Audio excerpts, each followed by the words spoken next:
Pemirsa, pemerintah terus memperluas pemberlakuan pembatasan kegiatan masyarakat atau PPKM darurat di luar Pulau Jawa, Bali. Namun rupanya di saat sejumlah daerah menerapkan PPKM darurat secara ketat, pintu masuk bagi tenaga kerja asing masih dibuka. Para pekerja asing bisa melenggang masuk ke tanah air. Inilah laporan utama PPKM darurat. TKA boleh mendarat. Mengapa di saat PPKM darurat meluas, masuk perjalanan dari luar negeri masih tetap menganga? Hingga para tenaga kerja asing masih leluasa mendarat datang ke Indonesia.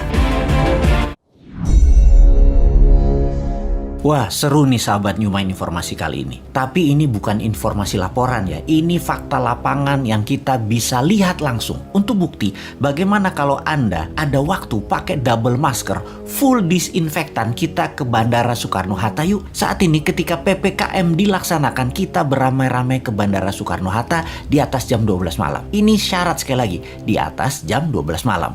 Di saat banyak dari warga sudah istirahat, kita akan menyaksikan tumpukan orang di antara 300 sampai 500-an orang yang tidak bisa berbahasa Indonesia ada di sana. Kebanyakan menuju Sulawesi seperti Manado, Kendari, bisa juga langsung ke Morowali dan lain sebagainya. Ada pertanyaan sederhana dari kaum Newmind yang sederhana juga cara berpikirnya. Mereka dapat izin dari siapa orang-orang yang tidak berbahasa Indonesia tersebut? Mereka dapat fasilitas apa? Siapa yang memudahkan mereka tanpa karantina, tanpa tes antigen lagi, tanpa tes PCR lagi dan lain sebagainya di wilayah Indonesia yang mana nantinya mereka naik pesawat komersial bersama warga negara Indonesia. Lalu mereka bersama warga negara Indonesia yang ketat ikutin aturan vaksin antigen PCR, sekali lagi akan satu pesawat selama minimum 2 jam ke depannya. Oke, maaf, mungkin pertanyaannya terlalu panjang. Kita sederhanakan. Wahai Pak Pejabat yang terhormat, agar lebih sederhana dan mudah difahami, kami yakin Anda sangat sibuk urus pekerjaan Anda sehingga kami harus berbahasa sederhana. Sesederhana kalian pejabat berpikir untuk kepentingan jabatan. Kami mau bertanya, mengapa ada banyak orang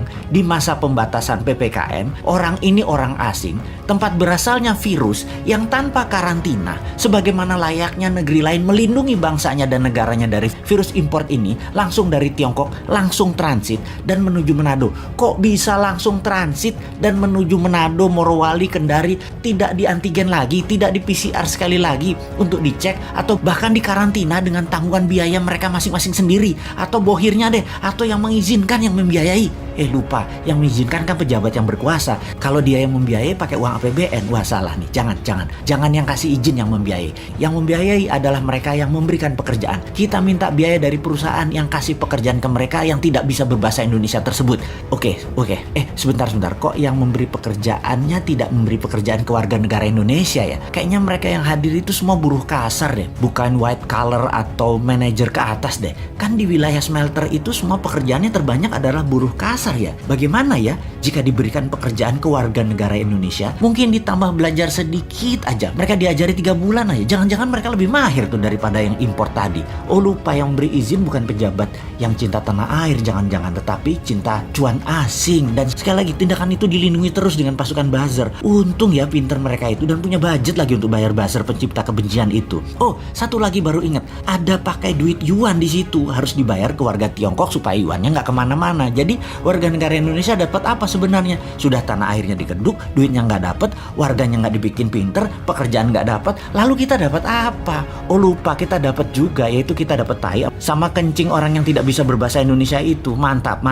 Kan bukan tanah air mereka, ngapain kasih cuan, kasih tai aja pantasnya. Selamat, sekali lagi selamat aja. Hanya mengingatkan kalian itu menjabat karena dipercaya dan masih panjang 3 tahun lagi. Monggo silahkan berbuat semau kalian. Tapi ngomong-ngomong hal begini, kita ini curhatnya harusnya kemana ya? Ini laporan ini ke siapa ya? Tempat kita bertanya dan ada jawaban yang benar, bukan jawaban narasi buzzer yang kita dapat. Atau bagaimana kalau kita tanya aja kepada mereka calon presiden 2024 yang berjajar panjang, mereka bisa nggak berbuat sesuatu atau setidaknya menunjukkan kapasitas mereka calon pemimpin 2024? Lupa, semuanya bagian dari pejabat pemerintah pusat dan daerah yang menyetujui dan mendukung tenaga kerja asing. Ya, jadi kemana dong? Masa ke Bosman lagi? Bosman kan wong bodoh, aku pinter.